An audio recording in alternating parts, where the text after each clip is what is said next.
안녕하세요. 여름방학이 시작되었습니다. 빠른 학교들은 7월 중순부터 시작을 해서 7월 말쯤에는 대부분의 학교들이 여름방학을 한 걸로 알고 있는데요. 아이고, 방학이 드디어 시작되었네요. 우스갯소리로 그런 말이 있더라고요. 학교 선생님들이 아이들 때문에 아이고 너무 힘들다 싶으면 방학을 하고, 엄마들이 아이고 너무 힘들다 싶으면 개학을 한다고. 그만큼 아이들에게는 행복한 시간이지만 우리 부모님들에게는 좀 어려운 기간이 방학인 것도 사실인 것 같습니다. 저도 그렇지만 아이에게 화내지 말고 잘 지내봐야지 싶은데, 이게 24시간 같이 붙어서 폭작거리다 보면 마음처럼 참 쉽지가 않아요. 그래서 이번 시간에는 어떻게 하면 방학 동안 아이에게 화내지 않고 잘 지낼 수 있을지에 대해서 이야기해 보려고 합니다. 그럼 아이들과 어떻게 하면 잘 지낼 수 있을까? 저는 이런 말씀을 드리고 싶습니다. 아이들과 계약서를 써라. 계약서 너무 어렵게 생각이 드실 것 같은데, 이렇게 생각을 해보세요. 집집마다 예상되는 문제들이 있잖아요. 아이가 너무 늦게 일어난다라든지, 아니면 학원 시간에 맞춰 가야 되는데 제대로 가지 않는다든지. 근데 대부분은 그거 아닐까요? 컴퓨터 게임, 핸드폰 시간? 네, 저희 집도 그렇긴 한데, 아이들에 대해서 약간 오해가 있으신 경우가 있는데, 아이들에게 이렇게 무제한 그냥 프리하게 너 마음대로 해라 라고 하면 아이들이 되게 좋아할 것 같은데, 그렇지 않은 경우도 있어요. 아이들도 이게 그렇게 좋지 않다라는 것은 알고 있으니까 어느 정도로 해야 엄마가 화내지 않을까, 조금 더 해도 되나? 30분 더 해도 되나? 아니면 이제 멈춰야 되나? 약간 이런 불안과 불편함을 안고 있거든요. 그래서 정정당당하다라고 표현은 좀 그렇지만, 좀 이렇게 허락받고 편안하게 하고 싶어하는 마음도 있어요. 그래서 의외로 계약서를 써보시면 아이들이 더 적극적으로 이야기할 수도 있거든요. 저희 집 같은 경우에는 어떻게 하면 좋겠냐고 아이와 이야기를 했어요. 엄마는 컴퓨터 게임을 너무 오래 하는 게 걱정이다. 그래서 너가 좀 영어 공부를 했으면 좋겠다. 그래서 합의를 본 게, 이번에 그 이지스에서 영어 동화 나왔거든요. 그게 지문이 참 적당하더라고요. 학부모 입장에서 보면. 그래서 영어 지문을 하루에 2개씩 읽고 해석을 하기로 했어요. 그러면 2시간 컴퓨터 사용권이 생겨요. 2시간이라는 시간이 사람마다 좀 다르게 느껴질 거예요.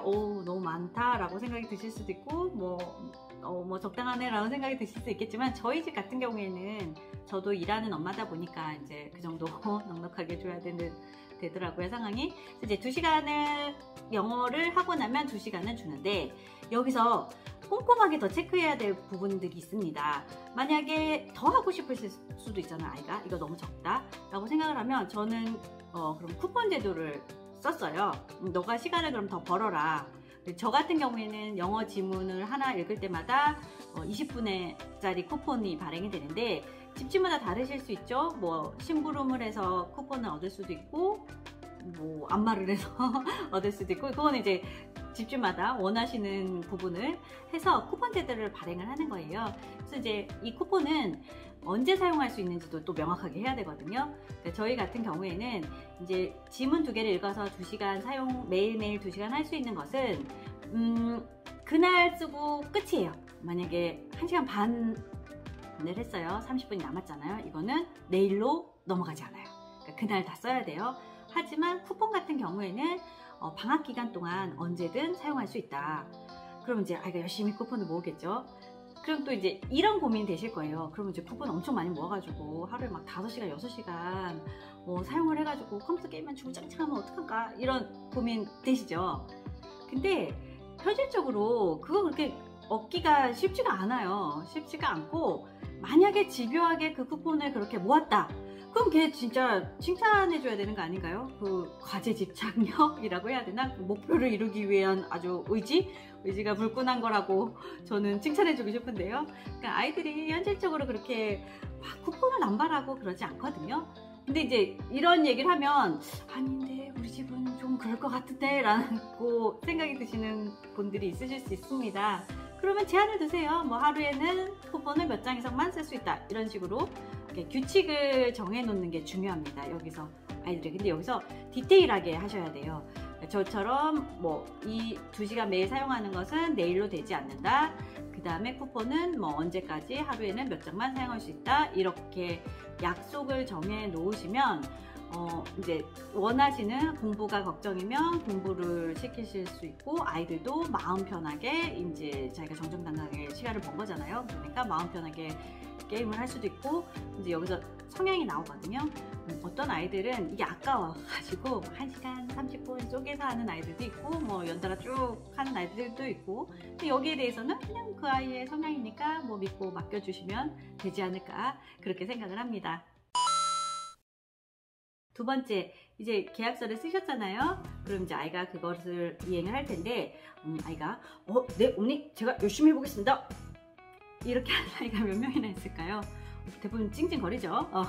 소희씨 같은 경우에는 모르는 단어가 나와서 이걸 어떻게 읽어야 되는지 모르겠고, 뭐 이제 이렇게 찡찡거렸는데, 저는 이제 고책 영어 동화 같은 경우에는 QR 서비스가 있어서 앱을 깔아줬어요. 이거 이렇게 찍으면 나와, 어떻게 발음을 해야 되는지. 그리고 해설은 밑에 이제 그런 힌트들 있잖아요. 그거를 보고 하고, 정말 모르겠으면 팝팝으로 돌려, 제가 그렇게 얘기했어요.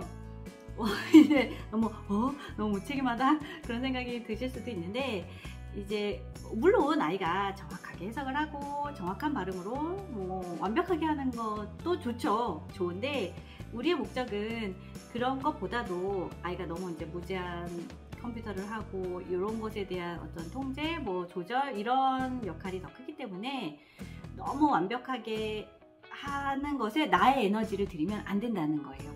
그렇게 하려고 하는 순간 이제 단전에서부터 이렇게 화가 막 올라오는 상황들을 겪으실 확률이 높습니다.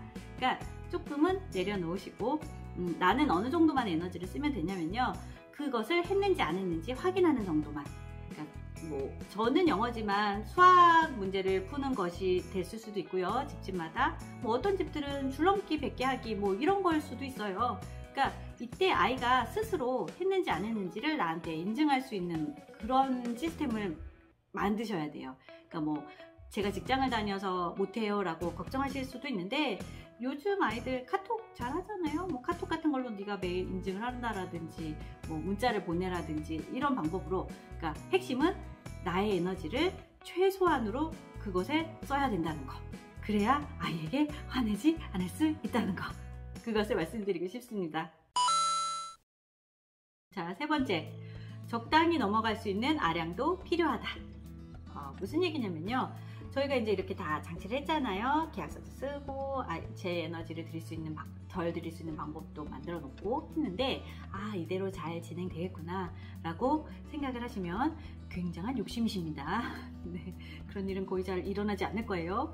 우리가 생각하지 못한 방법을 제시하거나 일들이 일어날 거예요, 분명히. 그럴 때는 우리 이제 거의 뭐 우리가 원하는 목표를 이뤘잖아요. 아이가 너무 풀어지지 않게 여름방을 보내고자 하는 목표를 이뤘으니까, 그런 일이 생겼을 때는 이제부터는 적당히 넘어가리라, 이런 마음의 준비를 지금부터 해두세요. 아마 그런 일이 꼭 생길 거니까, 그때는 내가 그냥 이 정도는 뭐 하고 넘어가주는 이런 아량을 베푼다면 아이와 즐거운 여름방학을 보낼 수 있지 않을까 생각을 합니다. 제가 이 시점에서 한 가지 이야기 드리고 싶은 게 있는데요. 아이와 이제 계약서를 쓰는 과정에서 이야기를 하잖아요. 이야기를 하면서 아이의 생각을 들어주고, 이렇구나, 자기의 의견을 수용해주고, 이런 과정이 아이 입장에서는 내가 굉장히 존중받고 있구나 하면서 자존감이 높아질 수 있고, 참 좋은 순 역할을 하는 것은 맞습니다. 근데 자칫 잘못해서 내 마음대로 해도 돼, 결정권이 나한테 있어 라는 메시지를 주면 안 되거든요. 그쵸. 물론 이제 대부분의 부모들이 아이의 의견을 들어주고 수용해주고 이런 건 맞지만, 아이 마음대로 해야 되는 것은 아니잖아요. 아이도 가족의 구성원으로서 눈치도 봐야 되고 참을 수도 있어야 되고 하기 때문에, 이제 저희 집 같은 경우에는 어떤 걸 넣었냐면, 이제 10대 부모는 처음인 아이의 아빠죠. 저희 신랑이 이제 이렇게 대부분 아이의 의견을 수용해주고 잘 들어주려고 하는 편인데, 가끔 그 10대들의 그 문논리를 논리로 만든 아주 그런 신기한 경험들을 하게 되면 굉장히 이렇게 화가 나고 트러블이 생기는 경우가 있거든요. 그래서 저희 집은 아빠를 화나게 했을 경우에는 핸드폰 금지입니다. 다음날 아침 7시까지로 제가 정해놨거든요. 그러니까 아이가 자기도 화가 났을 때 좀 참고 자기 조절 능력이죠. 이런 걸 통해서 배워야 된다고 생각합니다. 어떻게 보면 이런 계약서를 쓸 때 이런 항목을 하나 넣어주시는 게 아이에게 자기 조절 능력을 기를 수 있는 기회가 될 수도 있으니까 이런 것도 한 번쯤 생각해 보시는 게 좋지 않을까라는 생각을 해봅니다. 아이와 화내지 않고 즐겁게 여름방학을 보내는 방법 정리를 좀 해볼까요? 제가 3가지를 말씀드렸는데요. 첫 번째, 아이와 계약서를 써라. 내가 원하는 게 방학 동안 아이에게 원하는 게 무엇인지를 정하고 아이가 원하는 것을 정하고 그래서 우리가 어떻게 하자라고 명확한 계약서를 작성하라는 거. 두 번째, 이것을 이행함에 있어서 나의 에너지를 최소화하라. 그것을 할 때 내가 알려주고 관여하고 막 이러다 보면 너무 힘들어져요. 그러니까 나의 역할은 그것을 했는지 안 했는지 체크하는 정도의 에너지만 쓰셔라. 세 번째는 이것 외에 예상치 못한 일들이 생겼을 때는 그냥 모른 척 넘어가주는 아량도 필요하다. 그렇게 말씀드렸고 별첨으로 이번 기회에 아이에게 페널티가 되는 항목을 하나 넣어서 자기 조절 능력을 기를 수 있는 기회로 삼을 수 있었으면 좋겠다라는 말씀을 드렸습니다. 어떻게 도움이 되셨을까요? 모두들 이 더운 여름방학 아이들과 화내지 않고 잘 즐겁게 지낼 수 있기를 바라보면서 화이팅! 응원하겠습니다. 지금까지 시청해 주셔서 감사합니다.